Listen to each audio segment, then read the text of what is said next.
Hi mga lods, kung gumawa nga po ako ng video na signs na nagloloko ang babae sa LDR, dito sa video na ito ay kabaligtar naman no, signs na mahal ka ng babae sa LDR. Ibig sabihin wala siyang ibang mahal kundi ikaw lang, totoo ang pagmamahal niya sa'yo. Pero bago yan, kung hindi pa nga po kita subscribers, pakiclick mo na po muna. Maraming salamat, God bless po. So alam niyo lods, kapag ang babae talagang walang ibang boyfriend niya kapag po kayo ay nasa LDR, no, araw-araw kayong i-update, no. Paggising ng umaga, pagtanghali, paggabi, bago matulog, i-update ka niya, no. Sa lahat ng ginagawa niya, kahit naliligo siya, o kumakain na siya, o matutulog na siya, o kung saan man siya pupunta, lagi kang updated, no? Ganun po yung isang babaeng talagang patay na patay o in love sa kanilang karelasyon sa LDR.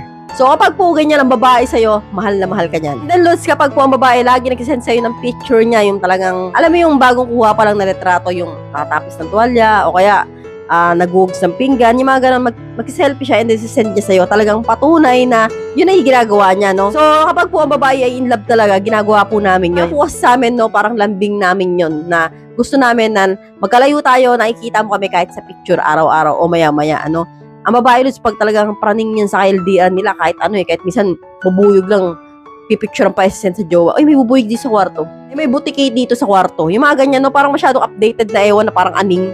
No, kapag po ganyan ang kilusan ng babae, Lods, no, matik po yan, mahal na mahal ka niyan. Isa pa, Lods, no, kapag ang babae, binibigay sa'yo yung password niya, na-open mo lahat ng social media account niya, no, ito yung password ko, mahal, ito yung email address ko, yung parang tiwalang-tiwala siya sa'yo na kahit i-open mo, wala ka makikita, yung mga ganyan. And then halos lahat ng sekreto niya, alam mo.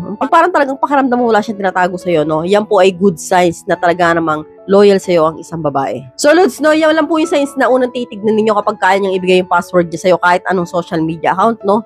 Diyan pa lang, Lods, babasi po kayo na talaga nga namang seryoso sa'yo ang isang babae, no? Basta mararamdaman nyo, Lods, na talaga nga namang parang tuwing o-open ka ng messenger mo, lagi siyang may bagong message, no? Parang paramdam mo kapag nag-send ka ng message, nasisinya ka agad, parang laging inaantabayanan, no? Kapag po ganun yung galawan ng babae, Lods, no? Talagang good signs po yan na talaga nga namang ikaw lang ang mahal niya sa LDR. So, hanggang dito na lang po tayo mga Lods. I hope you learned something in this video. More videos to come. So, stay connected and see you again to my next video. God bless. Bye-bye!